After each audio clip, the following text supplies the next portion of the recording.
Another leader right now who is on a trip right now is Pierre Poilievre. He is right now in the UK. He did an interview with Peter Mansbridge on The Bridge, the podcast, where he talked about the timing of when Canada should have another election.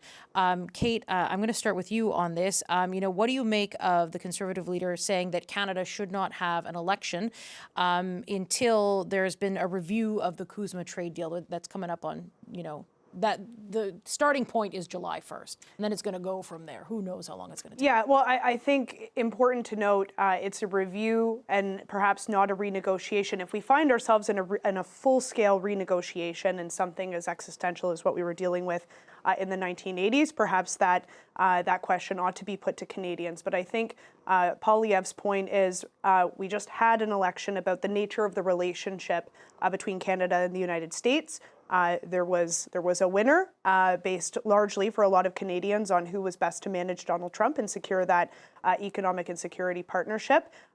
We don't need to now go to the polls ahead of that review period to answer a question that we have largely answered just less than a year ago. So I think that he's really expressing the views of many, which is that now is not the time to go to the ballot box.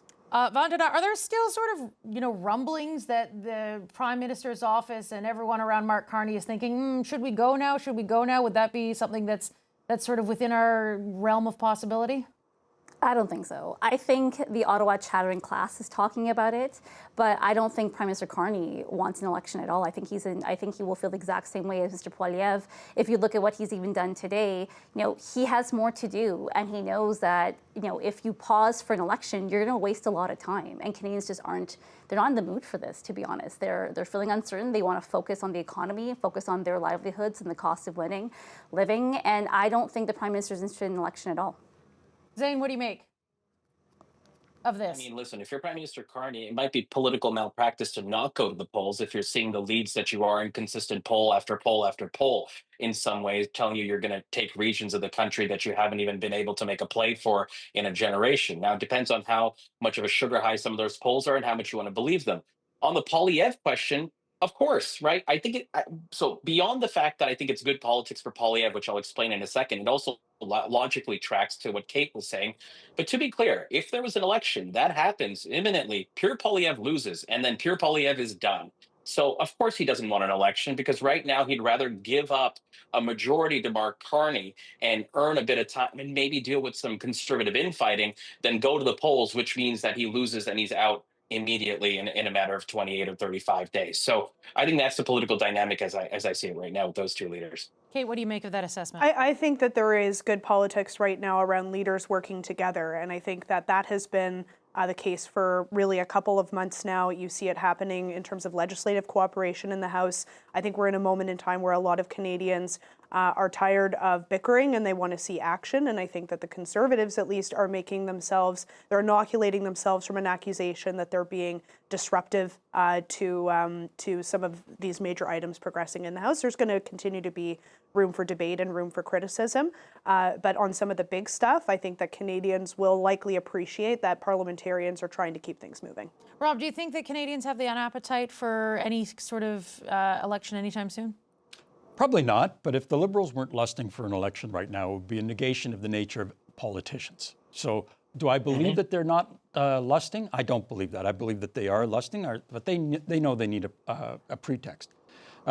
The polls also suggest that a call for an election for Mr. Poilievre, if he would have said sure, that would be contemptuous of the concept of risk and logic as well. The polls are indicating that it would be the charge of the Light Brigade. I was fascinated, though, about the things he was saying about the plane ride that they took to Tumbler Ridge. Yes. And their discussion I agree. During that on Peter's podcast.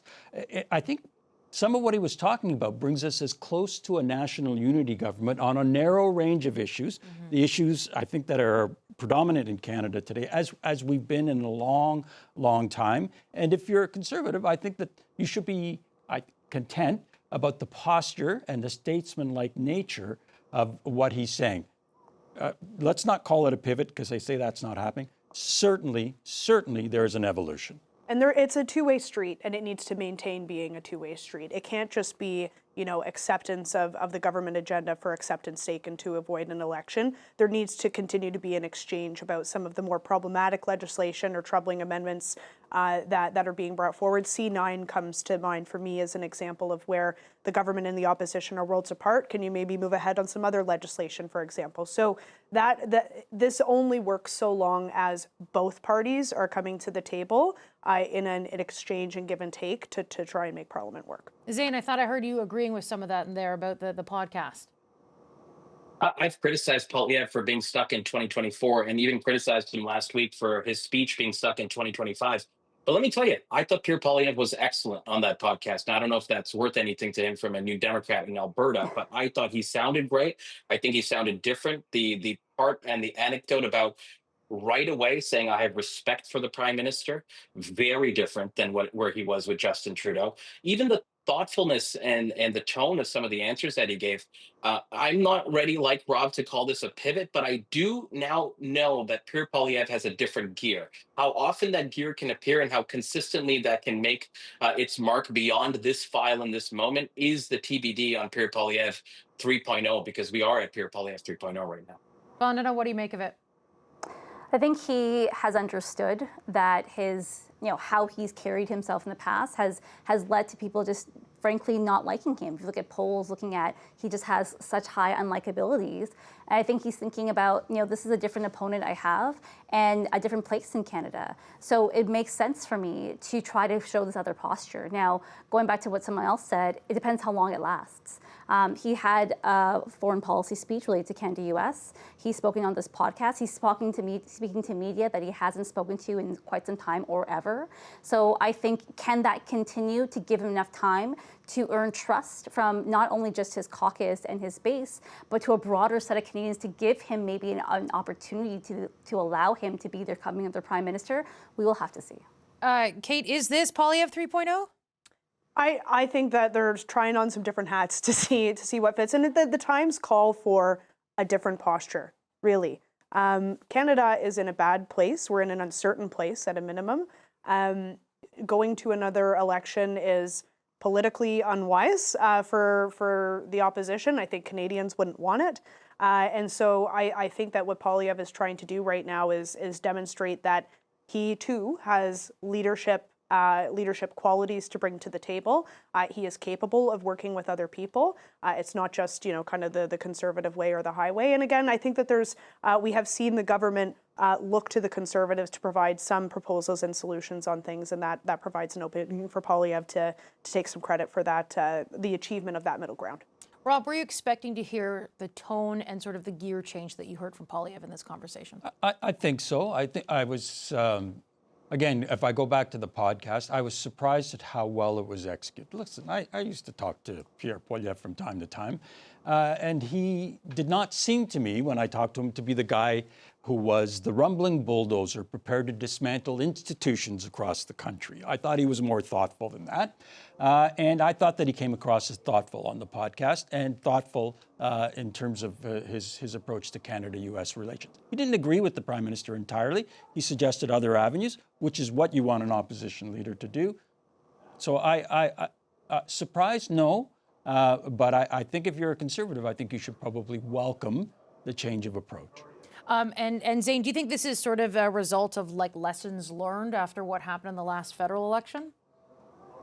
Oh, they have to be. I mean, he talked about his tech bro stoicism and controlling what you can, which is now a mantra for him. But I think he's understood that there needs to be growth that is shown for the purposes of his job, let alone the overall political success. To keep that job, to have another chance at it in an electoral fashion, he needs to show some indication of changing. To Rob's point, and to what Vanda was also saying, it's really a question of, is this an act or is this the new Poilievre? We don't know. But the fact is that the guy has more skill than we may have potentially realized and more staying power.